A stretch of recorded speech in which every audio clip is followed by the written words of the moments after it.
We talk a lot about study strategies on this channel. Things based in science, like active recall, spaced repetition, REM-note. And while important to consider, they're only half the picture.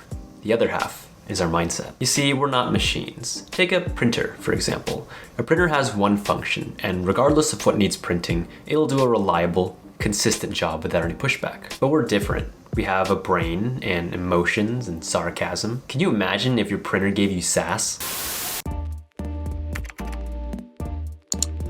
50 pages, Matty. I can tell you're thinking about the environment. Why not burn down a forest while you're at it? Oh my god, can you just print it for me? It's been a long day. Should've got a warranty. You suck. What was that? Point is, we have an internal dialogue that motivates us or discourages us from studying. And that's why mindset is so important. It's the driving force that determines how well we utilize the best study strategies. So I want to share 2 simple mindset shifts I adopted over the years that changed the way I study in medical school. Organize studying around your life, not the other way around. When we prioritize school above all else, we run into problems. We lose boundaries between work and play. We start to neglect other areas of life. We lose our individuality. It might seem like a good idea to dedicate all your time to work or school, but too much of anything always leads to disgust. Imagine watching the same movie every night, or only having one song on your iPod Nano, or eating ramen every meal. Okay, bad example, I'm always down for ramen, but you get what I mean. We end up getting sick and tired of it. In psychology, there's a term for this. It's called desensitization. Repeatedly performing the same actions or consuming the same content leads to a weaker response from our brain. The 30th bowl of ramen is not gonna taste nearly as satisfying as the first bite in 5 years. So the main issue with revolving your life around studying is a loss of balance. They just put in study all over the place and they forget about the things they love doing. These guys are sitting down going, I'm not doing anything I love doing. I'm bored, I hate this, and as a result, they throw the timetable out. Now, again, our top students are in the minority on this graph as well, but instead of putting in study first, these guys do something very different. They put in when they're not going to study. So the first things to go into these timetables are things like socializing, hobbies, sports, and it's only once they've got these activities in that they then come back and they begin to feel the study around it. Every day they're doing something that they love to do. As a result, they're happy, and because they're happy, they're balanced. There's an idea from the book Living Forward by Michael Hyatt about life accounts that I think explains this concept pretty well. In the book, he describes 3 life accounts that we invest our time into: being, relating, and doing. Being refers to our spiritual, physical, and mental health. Relating refers to our relationships and companionships. And doing refers to our work, hobbies, and career. In order to avoid burnout and achieve lasting productivity, we have to find a healthy balance between all 3 life accounts. There needs to be enough fuel in each account, or else the whole system topples. When we invest all our resources into one account, like the doing account, what we're really saying is that the other accounts aren't valuable. We devalue our mental health, our relationships, and most importantly, our time. Time is the most valuable asset we all have. So adopting this mindset of organizing studying around my life, I realized that I was starting to place more value in my time. And what happened when I took this mindset shift, I actually started to work a lot harder because I had an incentive to. I made plans to care for my other life accounts. It's the classic work hard, play hard idea. And I noticed I was way more motivated to study because I had something to look forward to. A night out with friends, filming the next YouTube video, taking a weekend trip somewhere. I prioritized my time. I know it sounds counterintuitive because I'm filling up my schedule with non-academic activities and spending less time studying. But actually what this mindset forced me to do was to learn how to study more efficiently. My study sessions were drastically more focused and productive since I had clear goals in mind, like being done by a certain time, because I had other plans to attend to. Maybe you guys can relate to this, but it feels so good to be busy for all the right reasons that we decide.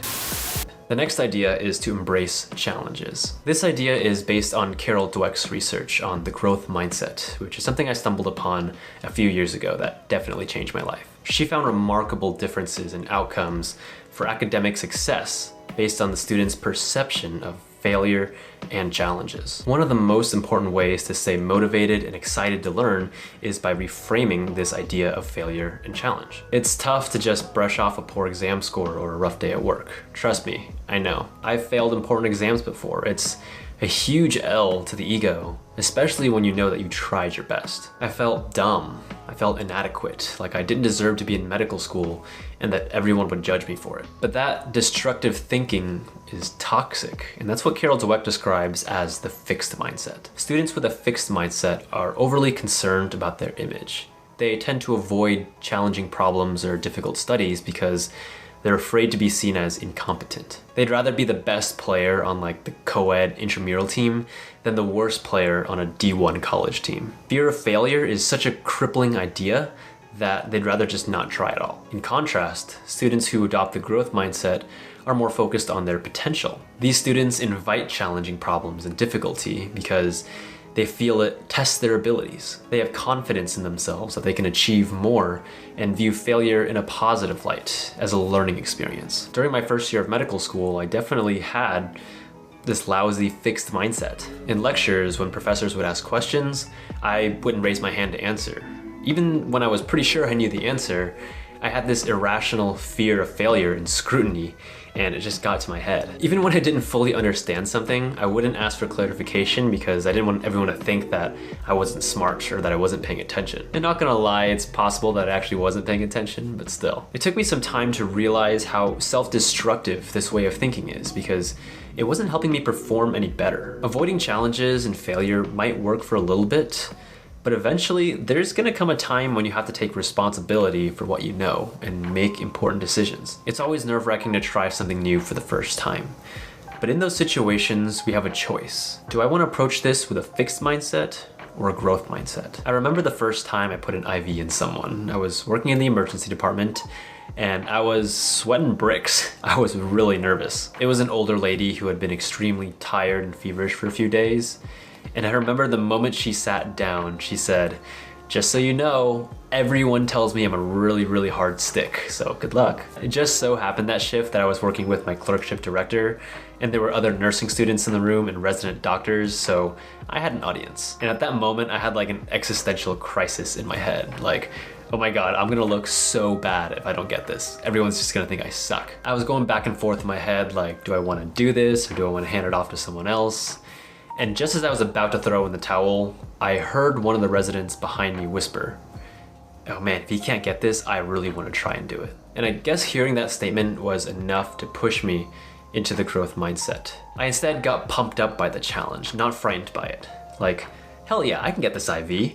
I just practiced on a mannequin like 2 hours ago. Let's see if I can get this. And by approaching the procedure with new confidence, this mindset, I actually got the IV in my first attempt. Totally spent the rest of the day with the most Chad smirk on my face. Sheesh. Oh, your veins are playing hard to get? I got the right line for you. So what it comes down to is embracing challenges. When you have a tough assignment or a presentation coming up, don't think about how terribly it can go or how awful it's gonna be to study for. Stop worrying about how other people will perceive you if you screw up. The only thing that matters is how you show up. Instead, think, this is awesome that I get to learn about this complex topic. This challenge is an opportunity for me to better myself. Embrace the challenges. It's okay to be wrong. It's good to be wrong because then you learn from it. So these two simple mindset shifts completely changed the way that I study in medical school. Because if we put them side by side, you'll see they actually address the mindsets you should have both while you're off the clock, nurturing your life accounts, and while you're at your desk studying. They're even mindsets you can expand outside of school into your relationships, dating, your friends, or learning any new challenges. So prioritize your time by organizing studying around your life. And embrace challenges because they're an opportunity for us to grow. Mindset is key, but remember it's only half the picture. For the other half, check out our other study content somewhere right here. And I will see you all next time.